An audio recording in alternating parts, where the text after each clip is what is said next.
माननीय सदस्यगण, अत्यंत दुख के साथ मुझे सभा को अपने 6 पूर्व साथियों एवं कतर के पूर्व अमीर फादर अमीर महामहिम शेख हमद बिन खलीफा अल थानी के निधन के बारे में सूचित करना है।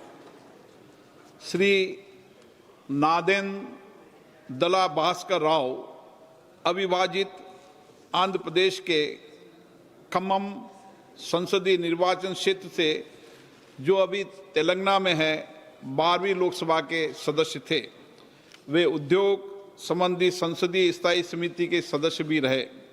श्री राव आंध्र प्रदेश के मुख्यमंत्री भी रहे और उन्होंने आंध्र प्रदेश के सरकार में मंत्री के रूप में भी कार्य किया। श्री नादेंदला भास्कर राव का निधन 90 वर्ष की आयु में 22 अप्रैल 2026 को हैदराबाद तेलंगाना में हुआ। श्रीमती ओमवती देवी उत्तर प्रदेश के बिजनौर संसदीय क्षेत्र से 12वीं लोकसभा की सदस्य थी। वे श्रम कल्याण संबंधी संसदीय स्थायी समिति की सदस्य रही। इससे पूर्व वे 4 कार्यकालों के लिए उत्तर प्रदेश विधानसभा की सदस्य भी रही। उन्होंने उत्तर प्रदेश सरकार में मंत्री के रूप में अपनी सेवाएं दी। श्रीमती ओमवती देवी का निधन 77 वर्ष की आयु में 8 मई 2026 को बिजनौर उत्तर प्रदेश में हुआ। श्री सुधांशु शील पश्चिम बंगाल के कोलकाता उत्तर पश्चिम संसदीय क्षेत्र से 14वीं लोकसभा के सदस्य थे। वह शहरी विकास संबंधी संसदीय स्थायी समिति के सदस्य थे। इससे पूर्व पश्चिम बंगाल विधानसभा के सदस्य भी रहे। श्री सुधांशु शील जी का निधन 81 वर्ष की आयु में 14 मई 2026 को कोलकाता पश्चिम बंगाल में हुआ। मेजर जनरल भुवन चंद खंडूरी उत्तराखंड के गढ़वाल संसदीय निर्वाचन क्षेत्र से 10वीं, 12वीं, 13वीं, 14वीं और 16वीं लोकसभा के सदस्य थे। वे रक्षा संबंधी संसदीय समिति तथा वित्त संबंधी संसदीय समिति के सभापति भी रहे। वह अन्य कई संसदीय समितियों में भी अपनी सेवाएं दी। उन्होंने सड़क परिवहन, राजमार्ग मंत्री तथा शहरी विकास, गरीबी उपशमन मंत्री के रूप में भी अपनी सेवाएं दी। श्री खंडूरी जी 2 बार उत्तराखंड के मुख्यमंत्री भी रहे। मेजर जनरल भुवन चंद खंडूरी जी का निधन 91 वर्ष की आयु में 19 मई 2026 को देहरादून उत्तराखंड में हुआ। श्री केपी धन पालन केरल के चाला कुंडी संसदीय निर्वाचन क्षेत्र से 15वीं लोकसभा के सदस्य थे। वे वाणिज्य संबंधी संसदीय समिति के सदस्य तथा कंप्यूटर के प्रावधान संबंधी संसदीय समिति के सदस्य भी रहे। श्री केपी धन पालन का निधन 76 वर्ष की आयु में 30 मई 2026 को एर्नाकुलम केरल में हुआ। श्री प्यारेलाल संगवार उत्तर प्रदेश के घाटमपुर संसदीय निर्वाचन क्षेत्र से 13वीं लोकसभा के सदस्य थे। इससे पूर्व 2 कार्यकालों के लिए उत्तर प्रदेश विधानसभा के सदस्य भी रहे।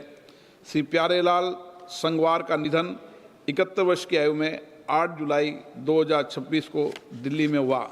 सभा अपने 6 पूर्व साथियों के निधन पर गहरा शोक व्यक्त करती है और शोक संतप्त परिवारों के प्रति संवेदना व्यक्त करती है। माननीय सदस्यगण, मुझे अत्यंत दुख के साथ सभा को कतर के फादर अमीर महामहिम शेख अहमद बिन खलीफा अल थानी के निधन के बारे में भी सूचित करना है। महामहिम शेख अहमद बिन खलीफा अल थानी ने जून 1995 से जून 2013 तक 18 वर्षों तक कतर के अमीर के रूप में कार्य किया।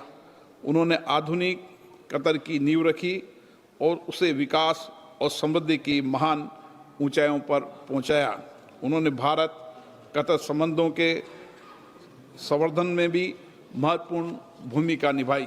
महामहिम शेख अहमद बिन खलीफा अल थानी का निधन 74 वर्ष की आयु में 12 जुलाई 2026 को निधन हो गया है। सभा महामहिम अमीर शेख अहमद बिन खलीफा अल थानी के निधन पर कतर के लोगों और शाही परिवारों के प्रति अपनी गहरी संवेदना व्यक्त करती है। अब सभा दिवंगत आत्माओं के सम्मान में मौन रहेगी।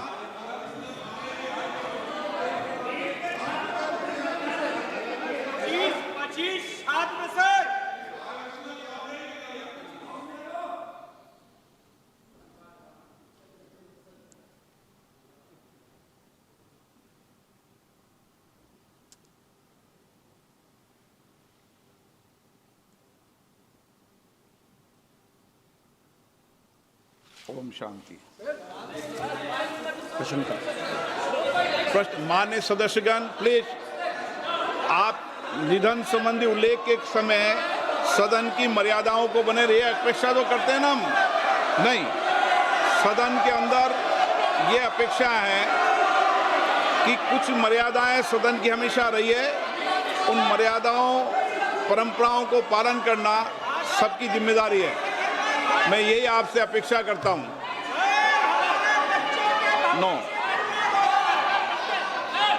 मेरी सदन में हमेशा ये अपेक्षा रहेगी सदन की परंपरा और प्रतिष्ठा को बनाए रखें। मैं सबको उचित समय देता हूं, सार्थक चर्चा हो, संवाद हो, तर्क हो, इसके लिए संसद है। आप तर्क से चर्चा करें, नारेबाजी से संसद की मर्यादा नहीं बनती है। प्लीज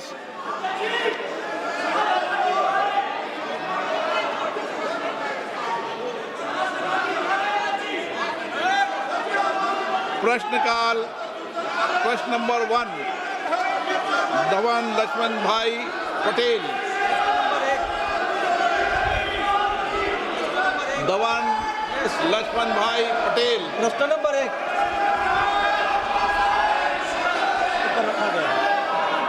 मेरा प्रश्न मंत्री जी से यह है कि भारत की पांडुलिपि विरासत के संरक्षण हेतु प्रारंभ की गई ज्ञान भारत का पहला उद्देश्य और उसके प्रमुख घटक क्या है, तथा दक्षिण गुजरात के वलसाड संसदीय क्षेत्र के दोड़िया, कोकड़ा और वाली जैसे जनजाति के मौखिक और पांडुलिपि परंपराओं के दस्तावेजीकरण किया जा रहा है और इसमें AI का उपयोग किया जा रहा है। माननीय अध्यक्ष महोदय, विरासत हमें दिशा भी देता है, विरासत हमें दर्शन भी देता है, और इसलिए मोदी जी ने विकसित भारत की जब कल्पना करी तब रेड फोर्ट से अपने उद्बोधन में कहा था कि हमें विकसित भारत बनाना है। तो विकसित भारत बनाने के लिए हम प्रेरणा कहाँ से लेंगे? मोदी जी ने 5 प्रण लिलवाते हुए देश को कहा था कि हम विकसित भारत बनाने के लिए संकल्प करेंगे, विकसित भारत बनाने का। दूसरा प्रण दिलवाते हुए गुलामी की मानसिकता को छोड़ने की बात कही थी। और तीसरा प्रण दिलवाते हुए मोदी जी ने कहा था कि विरासत से प्रेरणा लेकर हम विकसित भारत बनाएंगे। हमारे मैन्युस्क्रिप्ट हमारी विरासत है, और आज मंदिर के रूप में, शोक संस्थान के रूप में, महाविद्यालयों में, मठों में, जैन भंडारों में और निजी संग्रहालयों में हमारी मैन्युस्क्रिप्ट है। ये मैन्युस्क्रिप्ट को हम ज्ञान भारत मिशन के द्वारा उसको आरक्षित करने के लिए, डिजिटलीकृत करने के लिए, रिसर्च ड्रिवन बनाने के लिए, जन सुलभी बनाने के लिए मोदी जी ने ज्ञान भारत मिशन का लॉन्च करा। और ये ज्ञान भारत मिशन के द्वारा देश में आज 1 करोड़ से अधिक मैन्युस्क्रिप्ट का सर्वे करा गया। उसमें से ये मैन्युस्क्रिप्ट में से 8 करोड़ आज डिजिटलाइज्ड हो चुकी है, और उसमें से 3,70,000 मैन्युस्क्रिप्ट आज ऑलरेडी अपलोड हो चुकी है। और उसमें माननीय सदस्य ने कहा है कि अपनी लोकल लैंग्वेज में भी कोई जो मैन्युस्क्रिप्ट होगी तो उसको भी ये सर्वे में शामिल करके उसको भी उसके ऊपर भी संशोधन करा जाएगा और डिजिटलाइज करा जाएगा। माननीय सदस्यगण, संसद लोकतंत्र का सर्वोच्च संस्था है। मेरा आपसे आग्रह है, आप सदन के अंदर सार्थक चर्चा करें, संवाद करें, लोगों की जन आकांक्षाओं, अपेक्षाओं को रखें। मैं सभी मान्य सदस्यों को उचित नियमों के तहत पर्याप्त समय, पर्याप्त मौका दूंगा। मेरा आपसे आग्रह है कि तख्तियां और नारेबाजी से सदन की मर्यादा नहीं बनती है। मेरा आग्रह है कि सदन का प्रथम दिन है और इस परंपरा को तोड़ना चाहिए कि प्रथम दिन सदन नहीं चलेगा। मैं हमेशा आपसे आग्रह कहता हूं कि आपको पर्याप्त अवसर, पर्याप्त समय मिलेगा। नियमों के तहत नोटिस दीजिए। सदन नियमों प्रक्रियाओं से चलता है। मैं आपको पर्याप्त समय दूंगा। अभी प्रश्नकाल है। प्रश्नकाल के अंदर नारेबाजी करना, तख्तियां लहराना उचित नहीं है। आप सब वरिष्ठ सदस्य हैं, प्लीज आपसे आग्रह है कि अपनी सीट पर बैठें, सदन चलाने में सहयोग करें। सदन नहीं चलाना चाहते, प्रश्नकाल नहीं चलाना चाहते, चर्चा नहीं करना चाहते, सदन की कार्रवाई आज 12 बजे तक के लिए स्थगित की जाती है।